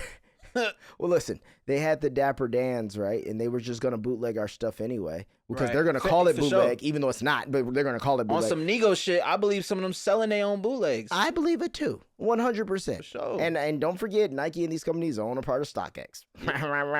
There you go. Come on, brother. So, like, Yes, I just think it's one of those situations where these companies they played us in the beginning. We created, obviously, culturally, we figured out a whole lot of what is stylish and what is style in America and overseas. And yeah, and so now it's once again a performative thing of they went and got the black guy everyone likes, Pharrell. Yep. When and this is how we're gonna do it. We got them before. We got, like you said. Granted, Pharrell is tight. Like, no, Pharrell's dope. We're not gonna say that to say like we all grew up loving Pharrell. Yes, bro. But I'm wearing Gucci links because of my dad and Pharrell. Like, for real. No. Listen. Pharrell is by far one of the most important pieces of literally hip hop culture in any way. But he also is. I'll put it this way. I think out of all the greats that live, you just have. There's like you said. There's always a reason why people are where they are, and it's based on certain games they decide to play and certain games they decide not to play. Yeah. You know what I mean? Sure. And I think that is why, Jay-Z and Pharrell can move in certain ways, because there's certain games they just don't play. Yeah. And then there's other people, the Kanyes of the world and the other, who it's just, that nigga want to play every game he comes across. And it's like, hey, man, maybe you want to. All right, I'll see you. That nigga is like a jailbroken video game. Yeah. He don't give a fuck, but also he's found a way. Like someone said it perfectly once. They said everything Kanye West wants to do, Pharrell's done quietly. But also, let's sit here. I don't really know any opinions of Jay-Z and Pharrell for real. Jay-Z gives us a little bit more on the raps. He does I was it in gonna his say albums. he does it more in action, because like whether it's the prison reform work, That's exactly. whether it's rescuing artists from predatory deals, He'll do the back end work. And he said, like, nigga, don't take a $500,000. I just gave it all you. Go, it's $10. Right. So it's like, and that was more influential. Music is more influential than fucking anything. Oh, bro, that 444 album, he's like spitting game. Yeah. Like literally. But someone did bring up a good point about Pharrell's music and how it was always can't really speak too much. Well, his shit is so dominated by hits, bro. That's a lot of his hits. A lot of his discography, nigga. It's like hits. You could argue like more than half his discography is hit records, which is disgusting. Bro, insane. Like, so where's the time? Where are the time for the deep cuts? Nah. Well, Pharrell, I never expected it from music for Pharrell, but it's just he's just a smart guy. Like, because you got to also remember, it's like he's very likable too. Exactly. So he's very likable. He's smart, and then let's be real. If we don't think Pharrell has a friend of every type. Like, this is one of the most eclectic niggas ever to ever walk this earth. So it's like, it's just that rock and hard place where it's like, I don't know what Pharrell could ever even talk about if he wanted to, because it would end poorly for him no matter what he does. You see what I'm getting at? Like, well, yeah, because he just said some shit everybody's mad about. Yes, right. But then it was also because people were like, well, Pharrell, you're the guy they use as the. But at the same time, that's not his fault. He's really good at what he fucking does, and he also just doesn't, like I said, he doesn't step on. He know what it is? Out the way. You know what I think it is? Like, I don't even know if this is. I'm gonna just get out of the Pharrell thing. I'm gonna just speak more general. But like, I'll go back to the whole thing about being in front of these cameras and mics, bro. Like, in this time specifically. Like, niggas just gotta choose their words very wisely, bro. Yeah. Very wisely. Like, there's nothing you could do with people taking you out of context. It is what it is. But, like... Until AI, and they're just gonna make videos you saying whatever the fuck. The deep fakes, all that shit, it is what it is. Yeah. But, like, if it's all... I think if it's rooted in the right shit, and you just gotta be on 10 about... everything you're about to say, bro. Like, I feel like now more than ever, you gotta be saying something important, bro. Because the minute people feel like, okay, like, or you get the mission fucked up, or what you stand on is bullshit, or even what you stand on is like, kind of like we said, like more neutral. Yeah. Like, you kind of gotta feel a way about something. because the world's so fucked up. So check it out. Our stars of yesterday, this once again, like roping into everything we've been talking about, our stars of yesterday were able to do that. It was a different time. You know what I mean? Like you couldn't just be on fucking, they weren't just on camera looking at the reels or the story. It wasn't that. So it was like, no, like you could still be a huge celebrity and like you said, just be neutral. Be like, I'm not getting into it. Movie stars did, everybody did. Now, because I feel like the world is going into a way more niche. You know what meme I got in my head? Which one? The South Park meme with the black dude waiting for them to say nigga. There are people that annoy you. I don't want to say it. Niggers. The motherfucker walks over to the A. That's naggers. Bro, the term is naggers.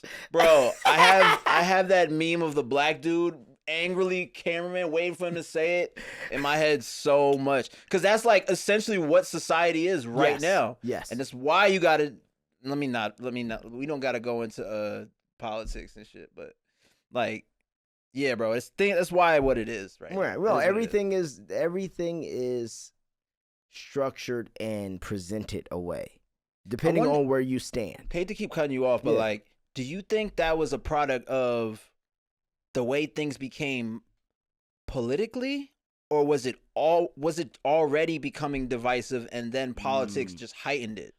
I think politics heightened it, but politics heightened it because cancel culture too and shit like that. Well, that too, but also politics became an internet game. So I read a book on this, but it was like the first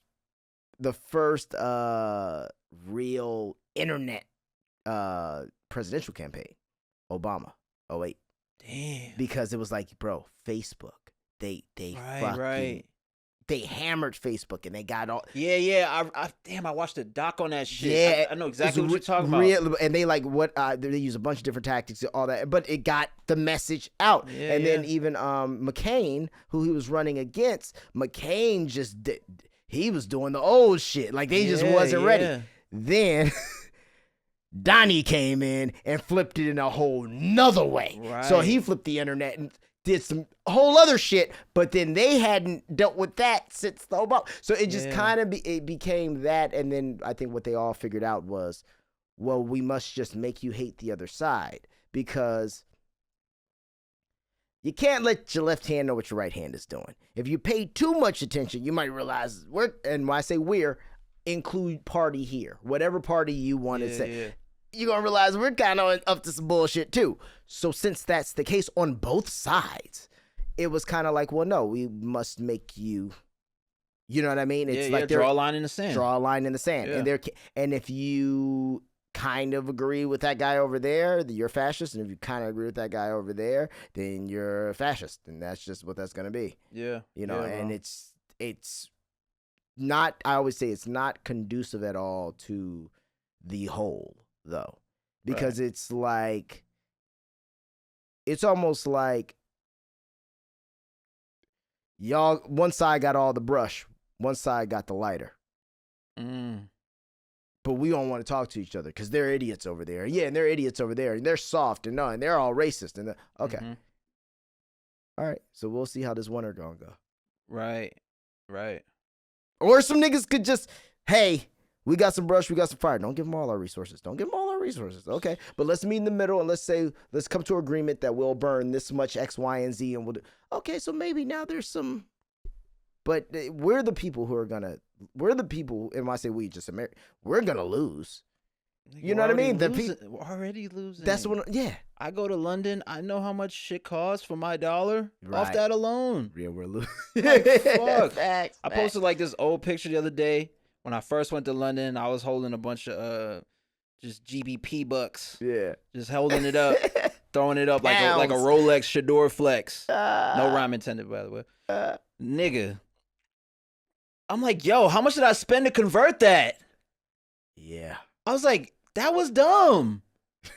that was fucking dumb. That wasn't the flex I thought it was. But you just like, I need these. But while we was in London for the first time, I'm pounds, like, my boy. Yeah, nigga, I had to spend like $100 to get just to convert the fucking bread for the picture. So like, but point being, it's like, bro, like, that's where we at, man. And like, you gotta be, bro. I'm not gonna lie, like, I don't know if anyone really watches TV anymore. I'm on YouTube all day, every day. That's why all these fucking networks are trying to get here. in the YouTube algorithm. Like, bro, it's all changing. And that's why I don't, the same way these labels, I don't know what these networks plan to do. Like a CBS, a NBC, Fox is fine. They're owned by Disney. ESPN's fine, Disney. But it's like, they're trying to get you on Disney Plus. Like, you're not about to be tuning into your favorite TV show in fucking 10 years on a television station. Bruh, nah. ESPN left YouTube TV. My cousin like, yo, YouTube TV's hurt. And I was like, nigga, if you don't go look at their fucking $450 billion evaluation. Exactly. I'm like, ESPN is not fucking with them. And the people that watch ESPN, majority are older motherfuckers. Exactly. Like Adam Silver said, which is crazy. He said it was like, the NBA is a highlight league. Yes. ESPN's a fucking highlight program. Literally. Yes. Like, that's all they show. And if you essentially, if you really think about it, this shit is, except for Stephen A. But like, that nigga damn near got a chunk of the building.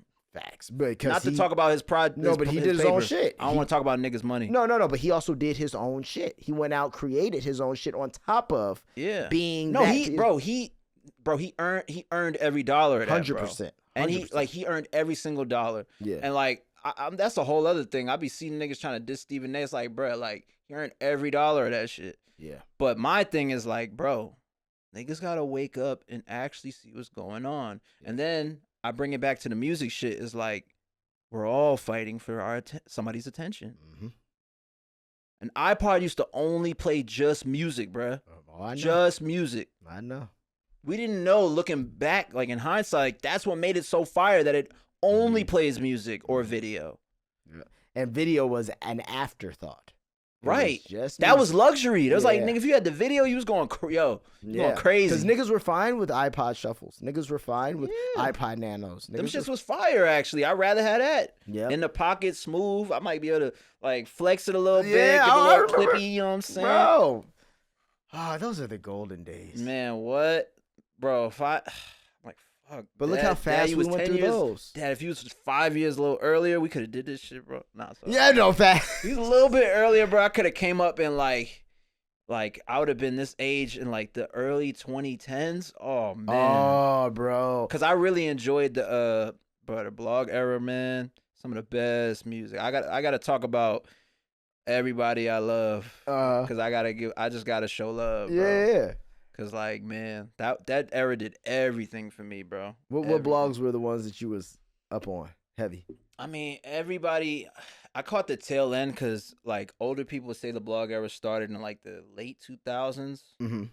I caught the end where like, okay, to put it in perspective, right? I did a record. I was a part of a duo with my cousin. Okay. At the time we did this record that caught a lot of traction. It was like, when SoundCloud just got popping, it was doing like 10,000 streams a day. At that time, like, that's even great. Right now, that's good. But like, at that time, that's like doing like fucking 100,000 streams a day. You know what I'm saying? Going crazy. And we premiered it only exclusively on the Fader. Oh, man. Back in the Fader, bro. The Fader they had that heat, bro. Bro, it was nowhere but the Fader. Mind you, who picks it up? Fucking Complex. Hype Beast, everybody picks it up off one, and that's just that was the era that you had to be in, and like, and that was hard to do too, because it's like you don't just get in contact with editors, you know what I'm saying? You had to be seeking them out. Nigga, bro, if you see my old email, just tapping into fucking someone like a Rose Lila who ran Hot New Hip Hop. Now she's a big ass fucking producer, right? Like different people like that to just try and like get my music out, you know? Right.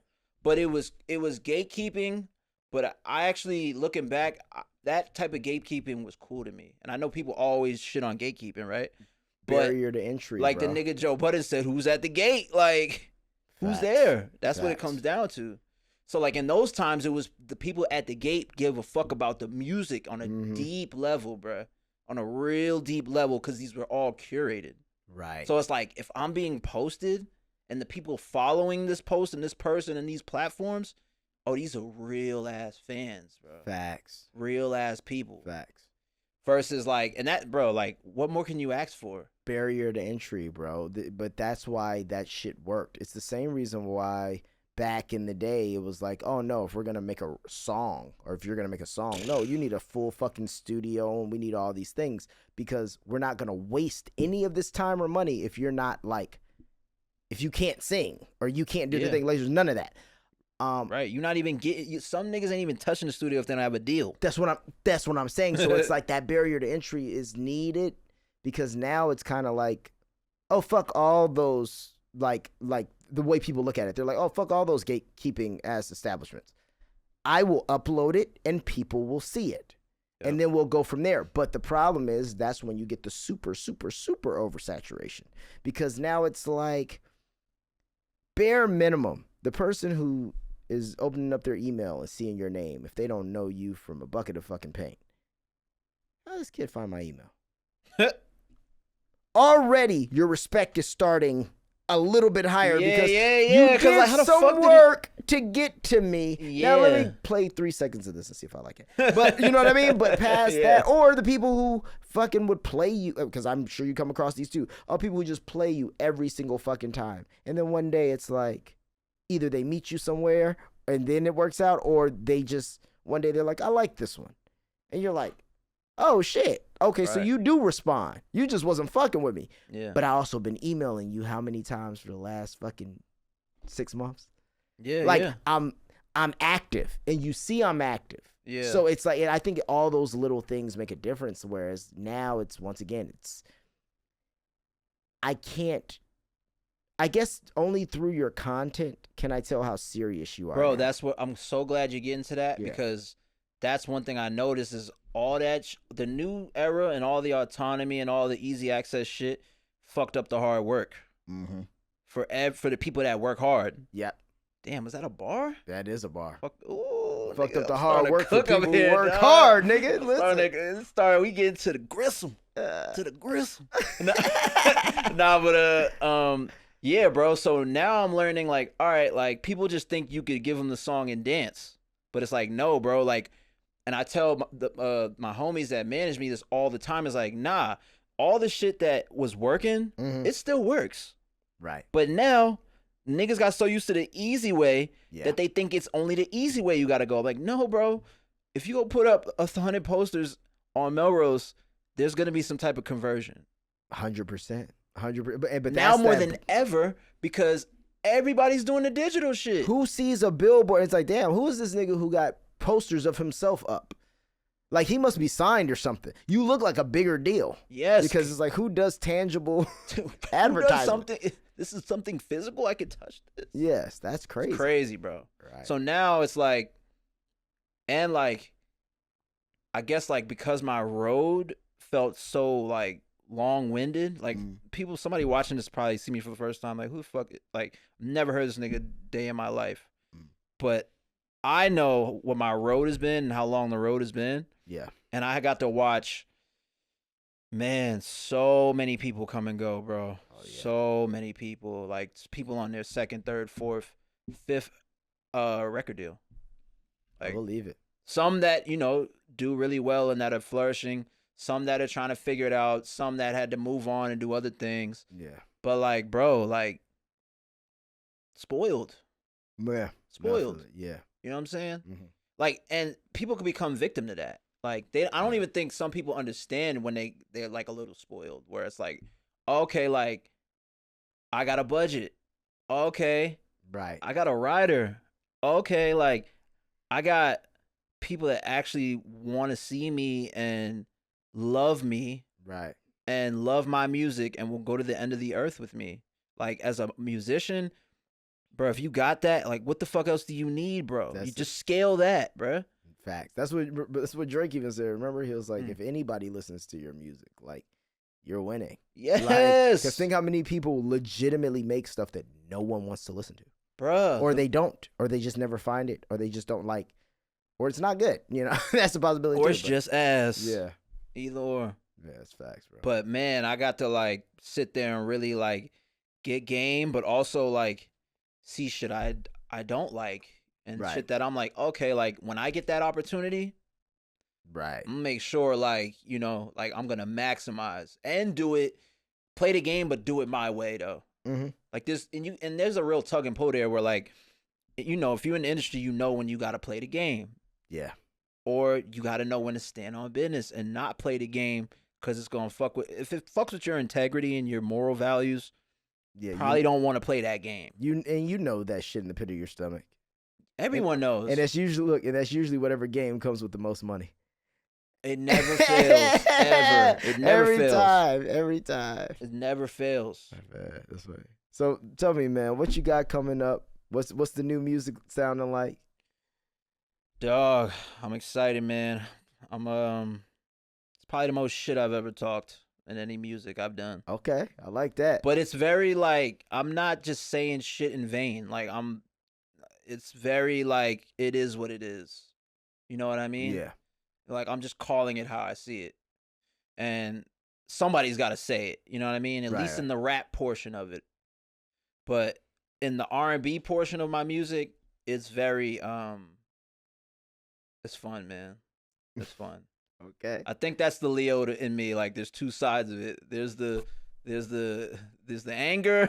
Yep. And then I know it all too well. I know it all too well. When's your birthday again? July 28th. Yep, I'm the day after you. You're the day after me? July 29th. Wow, we got a dap for that. Yeah, my dog. Hard. That's hard. I did not know that. Yeah, bro, I remember that you told me you were a Leo. I think we had talked about that once before, but then I thought you were going to say like August something, but that's crazy. That's fire. And if you a Leo, July Leos, August Leos are different, bro. Bro, I tell people this all the time and they want to be like, but no, it's very different. I think it's because, my logic for it, I think it's because July Leos are a little closer to Cancer. And August Leos, I just feel like they're a little bit deeper into whatever that Leo thing is. like I'm just being honest. They're like more Leo than our Leo. Yeah, for sure. like it's like a more like it's a different kind of personality. It's a little more grandiose. Yeah. For sure. And it's like I feel like we have that. Oh, very much so. Yes. But we know how to check it a little bit better. Yes, bro. Self-reflection is a little bit better on this end of the Leo spectrum. I was just saying the same, almost verbatim, bro. It's crazy. It's crazy. And like I said, I say that knowing like my self-reflection can be a little woo sometimes. Yeah. But nah, like I know the people who are deeper. My dad's August 14th. And I even really? say, I'm like, okay. So my dad is July 15th. I was supposed to be born on his birthday, but he said I came a couple weeks late. That's crazy. Crazy, right? I think that's cool too when when you're the same like sign or close signs with your dad. There's something with that. Because me and my dad for sure, like I know for a fact if we had to spend all day all the time together, like we would definitely at times. Bruh. But that's two Leo dudes. It's like what do you expect? And so much of the things he does, I do he does. Like so it's the bleed over, but it's like I definitely think there's a cohesion. Like when we on the same page, shout out to our dads, man. Shout out black men in our lives, our fathers. And I always say that's like everything, bruh. Everything. The number one, I know for a fact. Dad, what up? We could fix so many of our things if we just so many of our issues in our community if we just had more of that. Yeah, bro. 100%. Right. He was I'm sure you can attest to a lot of these things, but bro, he was everything for me. Mm-hmm. Like I'm not here without him. Like not just biologically, but like this entire path. Granted, like he would tell you like I had to take my own path and do it my own way. Of course. You know what I'm saying? But like he was guiding me the whole way and also being like giving me the liberty to be like, nah, bro, like whatever you want to do, as long as it makes you happy and you're safe, I'm good with. Yeah.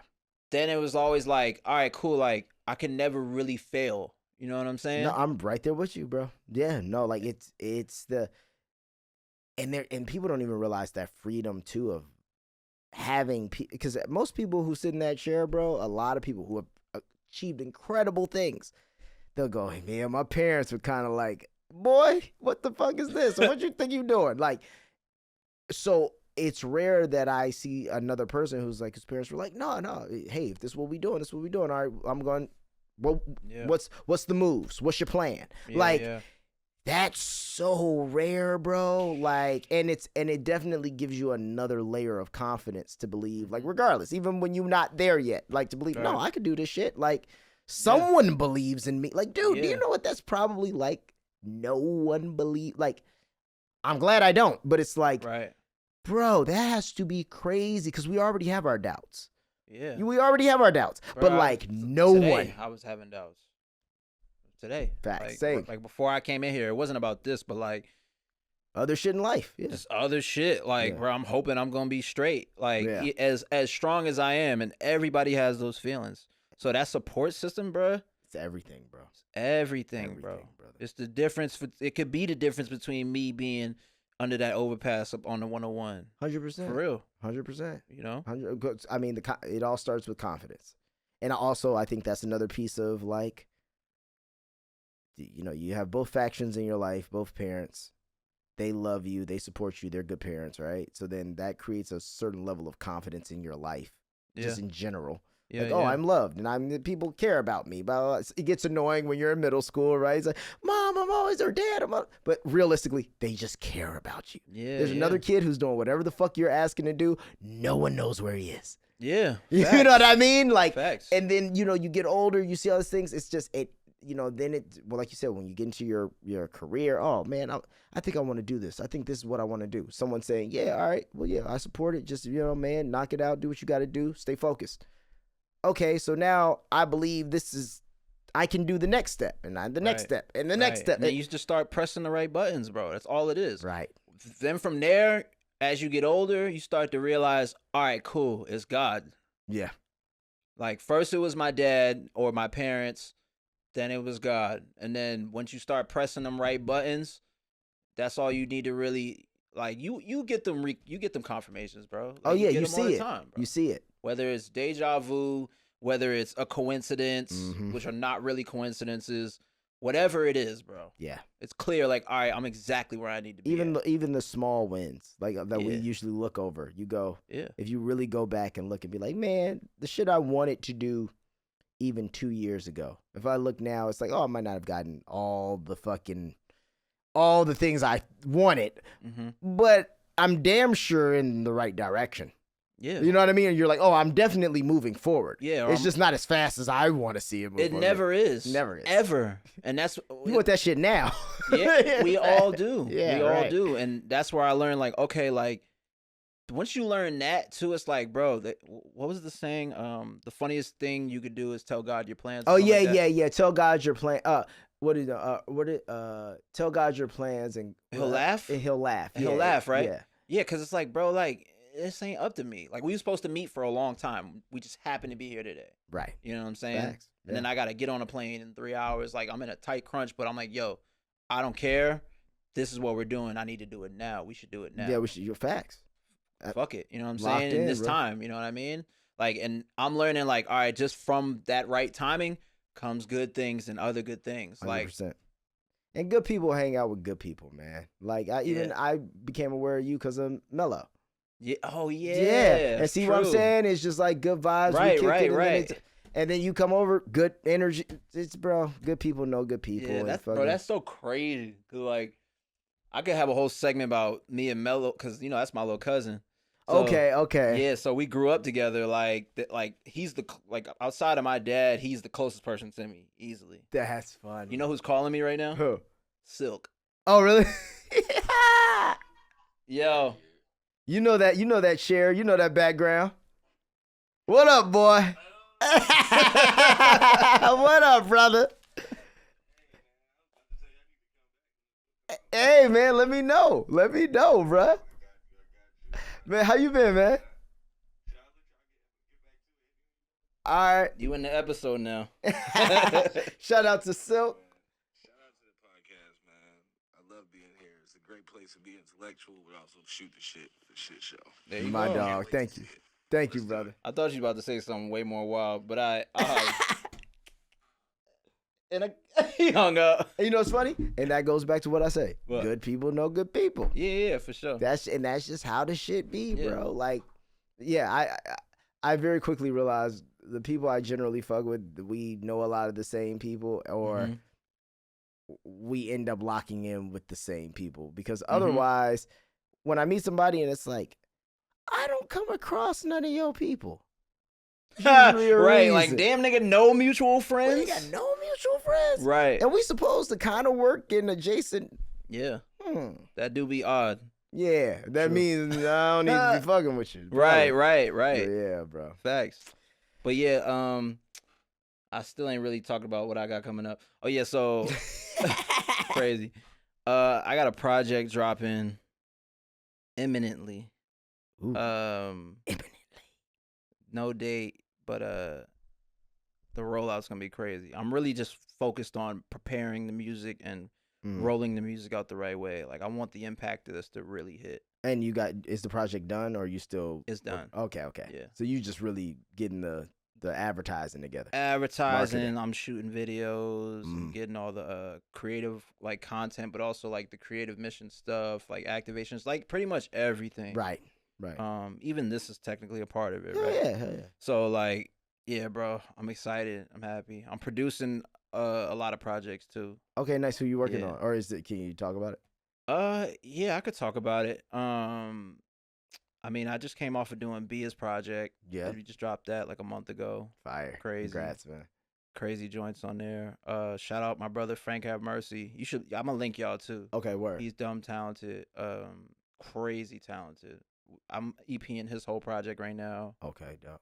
I gotta put you on, bro. A lot of shit. My homie Henrique, he's a Afro artist and rapper. Okay. Nuts. He's Liberian. His food is insane too, by the way. Oh, he cooking up that real shit? Yeah. He makes Liberian food, bro. It's ridiculous. I ain't never had that either. That sounds fire. You gonna be, bro, like, a couple of the homies had it. They both doing meal prep right now. Like, it's that crazy. Oh, so he do like, okay. Yeah. I'm gonna get you hip. Give me right. Shout out Love Serato Kitchen. Yeah, so, but yeah, bro, my brain doesn't turn off, bro. I'm sure you can relate.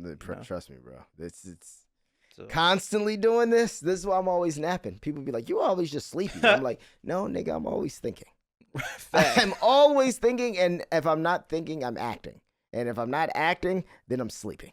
Right. And that's really what it is. You be acting too. That's a whole other bag. Oh, but see, you're talking about acting. I'm talking about like I'm acting on whatever I'm thinking, or I'm actually acting. Oh, it's a whole other thing right. Too. But it's like, yeah, I'm very much like, yeah, I get it.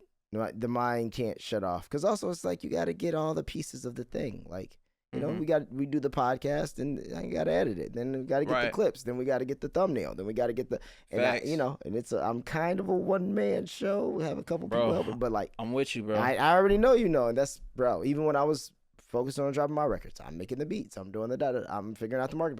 So it's just like I know the struggle of it. So respect, man. I know it's a never ending job. Yeah. Listen, bro, we here. We ain't going nowhere. It's just only gonna get better, and as long as we having our way, having fun. Yes, sir. That's all that really matters, bro. Hell yeah, man. Thank you for coming on, bro. My boy. My dude. And we out, y'all. Peace.